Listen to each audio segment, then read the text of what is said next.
महाराष्ट्राची कुलस्वामिनी आई तुळजाभवानी, सह्याद्रीचा जाणता राजा छत्रपती शिवराय, हिंदू हृदय सम्राट शिवसेना प्रमुख श्रीमान बाळासाहेब ठाकरे यांना मानवंदना।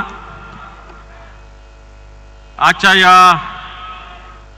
संभाजीनगरच्या सभेस प्रमुख मार्गदर्शन करण्यासाठी उपस्थित असलेले शिवसेना पक्षप्रमुख माननीय उद्धवजी ठाकरे साहेब आणि सर्व व्यासपीठावरील मान्यवर, हे जरा आता शांत राहा, 2 मिनिटं। या ठिकाणी माननीय उद्धवजी ठाकरे साहेबांना मी सांगू इच्छितो की आज देशाच्या पंतप्रधानांची सभा झाली आणि काल परवा राज्याच्या उपमुख्यमंत्र्यांची सभा झाली। दोन्ही ठिकाणी खोट्या घोषणांचा पाऊस या ठिकाणी पाडला गेलेला आहे। विशेषतः मराठवाडा आणि संभाजीनगरच्या विकासाच्या विषयी ज्या गोष्टी झाल्याच नाही त्या सांगितल्या गेल्या। असं सांगितलं गेलं की मराठवाडा वॉटर गेट पूर्णपणे दुष्काळ हटणार आहे आणि आम्ही मोठी योजना आणणार आहे।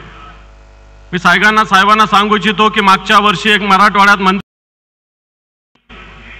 मराठवाड्याच्या विकासासाठी 46,000 कोटी रुपये सिंचनाला द्यायचं निर्णय मंत्रिमंडळाच्या बैठकीने घेतला होता, परंतु तब्बल 1.5 वर्ष झालं याच्यासाठी 1 रुपया सुद्धा निधी अजूनही सरकारने दिलेला नाही।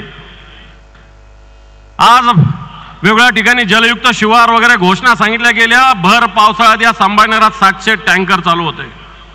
आज या महानगरपालिकेचं जे समांतर जलवाहिनीचं काम आहे ते खऱ्या अर्थानं आपल्या हाताने आपल्या शुभ हस्ते सही झाली होती आणि 1680 कोटी रुपयाची योजना या संभाजीनगर शहरासाठी मंजूर केली होती। कोविडच्या काळामध्ये आपण भूमिपूजन केलं होतं, परंतु आपण मुख्यमंत्री असताना हे काम वेगळं